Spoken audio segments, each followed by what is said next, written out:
1-888-9-TCM-SHOP.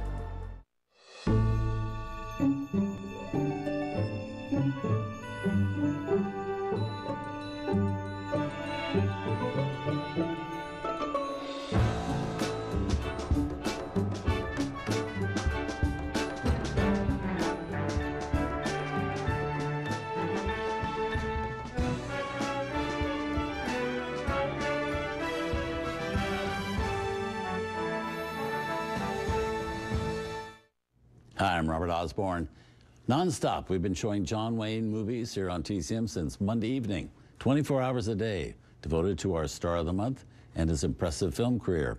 And joining me during the primetime hours each night is the much-respected film scholar and author, Scott Eyman.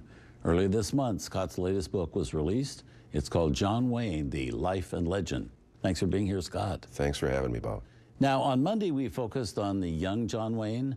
On Tuesday, the subject was John Wayne being directed by John Ford. Right now, and for the next 24 hours, we're going to be looking at John Wayne in movies in which he's fighting a war.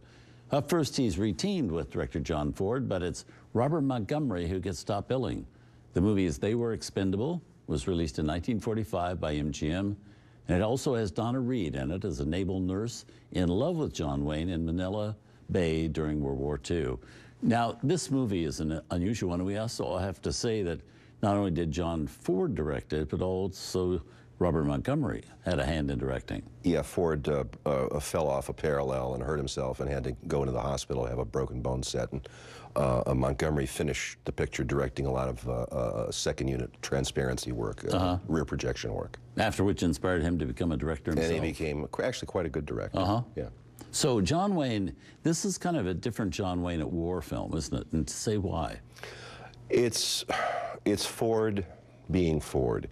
The picture was made at the end of 1944 and released just as the war was ending in the summer of 45. And D-Day, of course, was in June of 44, and by the fall of 44, it was clearly evident that, you know, the Allies, barring some Hail Mary on the part of the Axis powers, were going to win the war. They were moving towards Berlin, they were moving towards Rome. And here goes Ford, as the war is winding down, not making a movie about triumph. He's making a movie about failure, about getting kicked around from pillar to post. He made a movie about the very early days of World War II, in the aftermath of Pearl Harbor, when the Pacific Fleet was destroyed and America was rocked back on its heels and hadn't found the rhythm of the war yet. They were having trouble mounting a valid offense. And that's what Ford chose to focus on. Interesting. Yeah. Yes. Yeah. It's Montgomery got top billing because he was an MGM star. Right. And but he was also a big name. And he was a big name, and it was his first picture back after serving in the Navy on PT boats during the war. So it was Montgomery's comeback picture after serving in the war.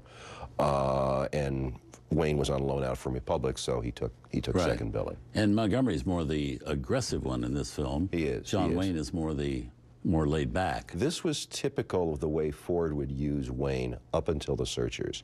He tended to use Wayne, the Stagecoach, Long Voyage Home, even Fort Apache, as a man comfortable with his place on the earth, comfortable with the people around him, at ease, up until The Searchers, and then he flips it and goes 180 degrees in the other direction.